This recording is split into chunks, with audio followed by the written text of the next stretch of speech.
waktu itu kita belajar bersama-sama. Kalau saya pikir, kalau sampai hari ini masih ada, itu bukan kekuatan daripada saya, bukan kekuatan daripada tim, tapi benar-benar Tuhan ingin kita bergerak. Setiap kali saya ketemu dengan ibu-ibu, saya selalu tanya kan, kenapa kok kamu dikirim ke Belanda? Benar? Dan kalau kamu ketemu perempuan, kamu mau ngomong apa? Dan kamu mau berbuat dampak apa? Belajar apa? Nah, tapi buat ceritain, aku ngalamin Tuhan loh, gitu. Dan orang lihat, kok kamu berubah? Iya, karena Tuhan ubah aku. Kamu mau nggak? Ayo kita belajar sama-sama. Nah, ini kesempatan ibu-ibu ya, waktunya kita mengubah Belanda untuk kemuliaan nama Tuhan. Setuju? Wanita bijak? Wow! Ayo, yang mau bangkit berdiri boleh. Wanita bijak? Wow! Ibu-ibu mau jadi berkat buat negeri ini? Yes! Negeri ini? Yes! Saya undang Pak Freddy. Saya sehari-hari adalah wakil duta besar di KBRI dan Hakimi. Sangat bersyukur karena waktu itu dikomunikasikan dari Bu Siska tentang adanya wanita bijak dan pernah ada kegiatan sebenarnya di sini. Saya tanya wanita bijak itu apa gitu waktu itu.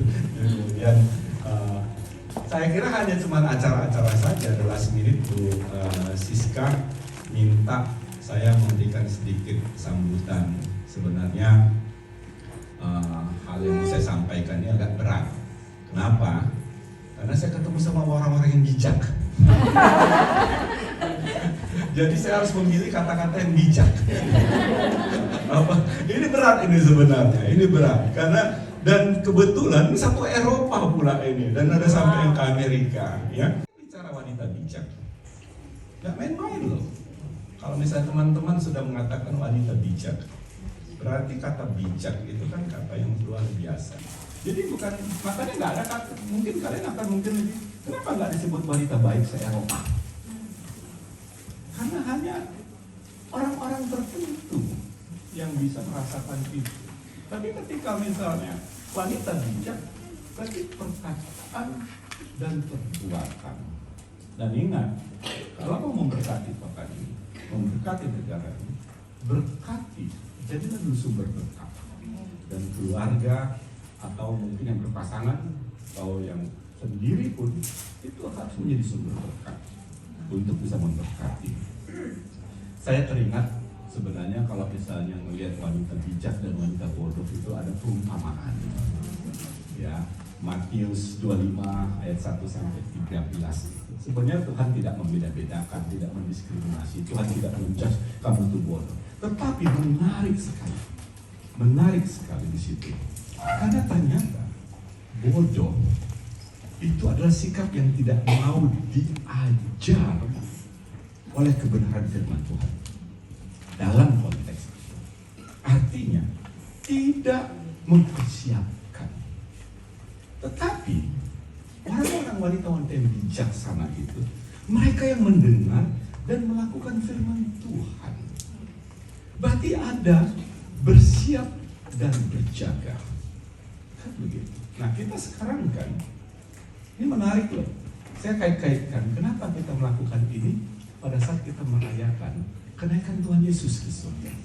Karena kata kuncinya adalah persiapan. Bagaimana Tuhan menyiapkan rumah kita di surga. Dan kita harus berjaga-jaga ketika Tuhan datang kedua kalinya. Siapkah kita? Tuhan memberkati surga. Hak dulu sedikit ini ya keterangan Bu Jenny Benas ini ikut dari BP dari mula-mula sekali dan beliau adalah seksi doa, jadi pendukung yang kuat dalam doa. Setiap kita punya event, ibu inilah selalu yang di belakang layar berdoa untuk semuanya. Ya, jadi Bu Jenny tolong berdoa untuk ada sukacita pagi hari ini. Shalom ibu-ibu yang luar biasa, wanita-wanita yang sangat dicintai oleh Tuhan Yesus. Ya, amin. Sebelum saya doa, adakah kita sudah bijak? Ibu-ibu yang sangat dicintai Tuhan Yesus, apakah pernah baca Amsal pasal terakhir? Baca. di situ adalah tentang jati diri ibu-ibu. Amin. Benar? Benar kan? Dan apakah ibu-ibu sudah melakukannya? Salah satu untuk berdoa di waktu pagi hari. Ya maaf, saya memang angkatan pertama sekali. Tapi di waktu pandemi ikut tidak. Tapi dulu setiap hari Senin kami ada di tempat Ibu MJ. Ya. Dan satu dan lain hal, kami sudah mengelilingi Eropa dengan doa keliling dengan pasukan kami. Tapi untuk itu hari ini saya pendek cerita, kami mau berdoa. Bersyukur kepada Tuhan dengan 8 tahun wanita bijak di Eropa dengan basisnya di Belanda. Yes. Kita berdoa.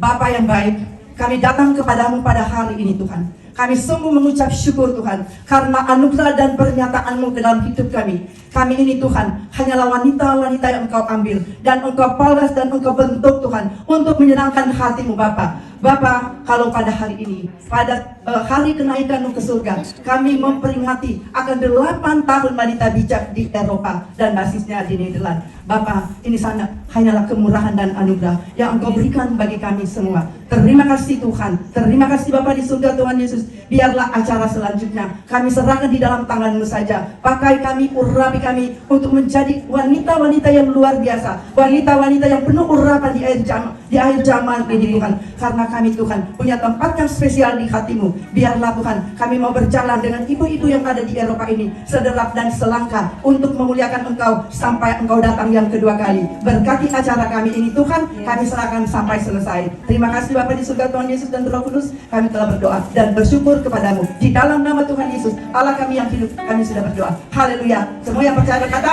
amin. Siang hari ini bukan hanya sekedar janji ya Tuhan yang kami berikan daripada-Mu. Saya ingat banget peristiwa itu terjadi di Bali waktu saya ikut Rakernas. Waktu itu saya membaca satu spanduk di situ, "This is the moment." Saya nggak pernah tahu artinya waktu itu "This is the moment" itu apa. Tapi pada waktu dijelaskan di Ester 4 ayat 14, intinya begini: kalau kamu nggak mau dipakai orang, nggak mau dipakai Tuhan, ada 1000 wanita yang akan menggantikan kamu. Hari itu ibu-ibu, saya nangis. Saya cuma bilang, Tuhan, ini aku yang Yesuskan Tuhan. Jangan ganti sama perempuan lain. Ini aku mau mati untuk Belanda. Aku mau mati untuk ibu-ibu. Saya ngomong gitu sama Tuhan. Apapun yang terjadi sampai hari ini, saya mau tetap katakan, pakai aku terus Tuhan. Pakai aku terus. Aku tidak rela. Kalau sampai kegerakan ini terjadi, saya hanya jadi penonton. Makanya siang hari ini Tuhan, ibu-ibu, katakan sama Tuhan, ini aku Tuhan. Ini aku mau benar, aku mau Tuhan. Untuk kegerakan wanita yang ada di Eropa ini, dimulai dari Belanda, dimulai dari setiap kita, dan itu akan bergulir terus seperti bola salju, semakin hari semakin membesar.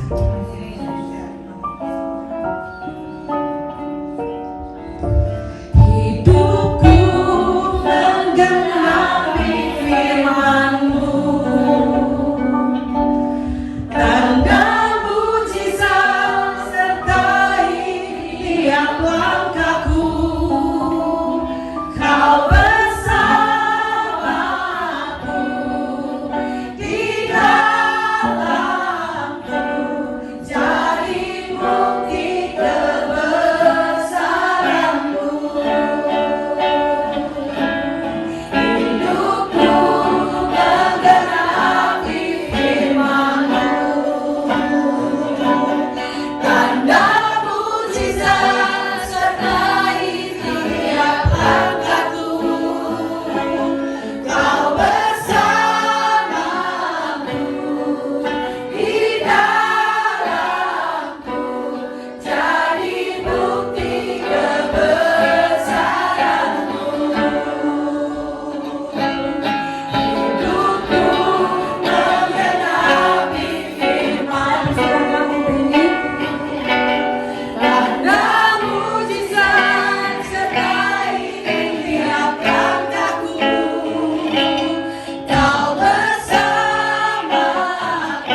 2004. Pelayanan Wanita Bijak sendiri lahir 2001.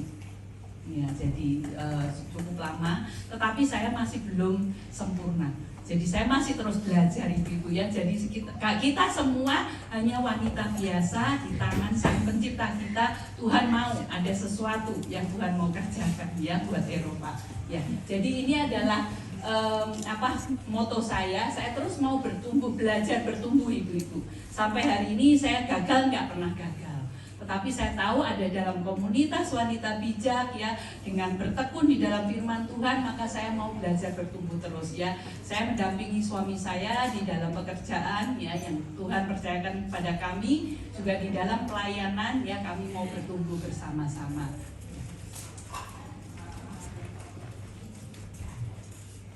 Oke, judulnya udah ingat ya ibu-ibu. Apa sih wanita yang berdampak ibu-ibu? Kira-kira kalau mendengar woman of influence, apa yang ada di benak ibu-ibu? Bu Evi? Saat ini Corrie ten Boom. Corrie ten Boom itu adalah wanita Belanda yang survive camp Nazi, yang dia bisa memaafkan, menjaga, ya itu adalah. Oke, jadi wanita yang pernah survive ya dari siksaan Nazi dan bisa mengampuni. Oke, ada lagi ibu-ibu, Bu Rosti? Kalau saya mengerjakan dengan takut dan gentar ya. Kalau kita takut sama Tuhan dan banyak belajar dari wanita bijak ini, benar-benar dikerjakan dengan takut dan gentar dalam segala sesuatu, akhirnya kita bisa menang.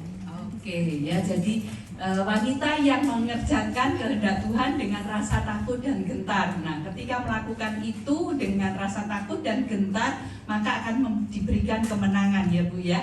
Yaitu wanita yang berdampak ya, wanita woman of influence. Nah, Oke.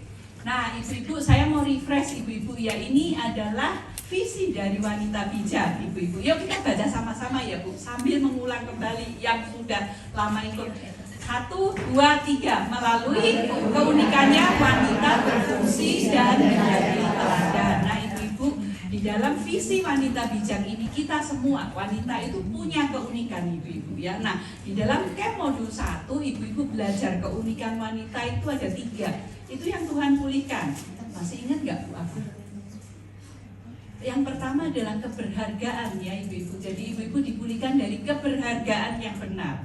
Kemudian yang kedua dari sisi emosi Bu. Jadi ketika seorang wanita tahu keberhargaannya adalah apa kata Tuhan ya, kemudian sisi emosinya dipulihkan, itu akan menjadi kekuatan wanita, keunikannya ya. Yang ketiga adalah menang dari dosa. Nah dosa yang tadi ya, perempuan itu dosa yang pertama adalah di mulut ya Bu ya. Nah kalau perempuan dipulihkan dari keunikannya Bu, itu perempuan baru bisa berfungsi sebagai seorang penolong. Ketika perempuan itu berfungsi ibu-ibu, nah perempuan akan menjadi teladan. Nah itulah woman of influence ya. Keunikan dipulihkan kalau kita kenal Tuhan. Ya, keunikan kita dipulihkan kalau kita hidup di dalam Tuhan dan firman-Nya Ibu. Keberhargaan kita, emosi kita ya, perempuan itu kekuatannya di emosi, tapi kita sering jatuh. Karena apa? Karena kita sering keluar dari kehendak Tuhan. Maunya saenake dhewe ya bahasa Jawanya Bu. Jadi maunya keinginan kita, bukan keinginan Tuhan. Dan yang ketiga akibatnya perempuan sering jatuh dalam dosa ya, ada 3 dosa, mata, dosa keinginan daging, dan keangkuhan hidup. Nah itu yang dipulihkan sama Tuhan. Ketika perempuan dipulihkan itu punya kekuatan ya, kekuatannya menjadi penolong. Dulu kalau saya ingat kata penolong, aduh itu kayaknya kelas kedua, kelas rendah gitu ya. Kenapa saya nggak jadi pemimpin aja? Dulu ingat gak? Ibu-ibu ada yang seperti itu, ngapain sih jadi penolong, saya jadi pemimpin aja. Tapi Ibu, ketika saya mengerti ya, ibu-ibu semua yang ada di camp mengerti bahwa ketika perempuan menggunakan kekuatan penolong, penolong itu ada dari Tuhan sendiri Bu. Hati penolong, hati Eser itu dari Tuhan sendiri. Barulah ibu-ibu jadi penolong yang dahsyat dan kita, hidup kita itu jadi teladan. Itulah woman of influence. Di dalam keluarga, di dalam komunitas kita, di dalam pekerjaan kita, dimanapun kita bisa jadi woman of influence, Bu. Ketika kita ada di dalam Tuhan, ketika kita dipulihkan oleh Tuhan, Ibu-ibu ya. Nah, kita lihat sejarah wanita bijak ya, Bu ya. Oke. Nah, Ibu-ibu, wanita bijak lahir di Eropa, Ibu-ibu ya, 2015 ya. Hari ini kita bersama-sama berkumpul sambil memperingati 8 tahun ya wanita bijak ada di Eropa. Nah, ini camp-campnya ya Bu, 2015. Sambil ingat-ingat saya ikut yang mana ya? Ibu-ibu silahkan. Yang modul yang batch 1 2015 siapa? Di sini. Ya Bu Yeni, Bu Anita, Bu MJ. Oh, Bu Maya juga angkatan pertama. Oke. Yang kedua Bu. Wow. Oke. Yang ketiga di KBRI di sini. Iya. Oke. Thank you. Yang keempat Bu. Yang keempat itu ada di Demak, Gitoren. Iya. Oke. Yang kelima ada di Heisen Bu, 2019. Ya. Nah, kemudian kita juga ada modul 2. Nanti kita lihat ya, modul 1 itu Bu, kita belajar paradigma kita berubah tadi ya. Keunikan kita apa yang dipulihkan Tuhan sehingga kita bisa berfungsi dan akhirnya menjadi teladan. Itu di sesi modul 1. Nah, modul 2 itu ada sesi-sesinya itu berupa pemuritan Bu. Jadi bagaimana kita mempraktekkan setiap kebenaran itu ya. Jadi modul 1 ada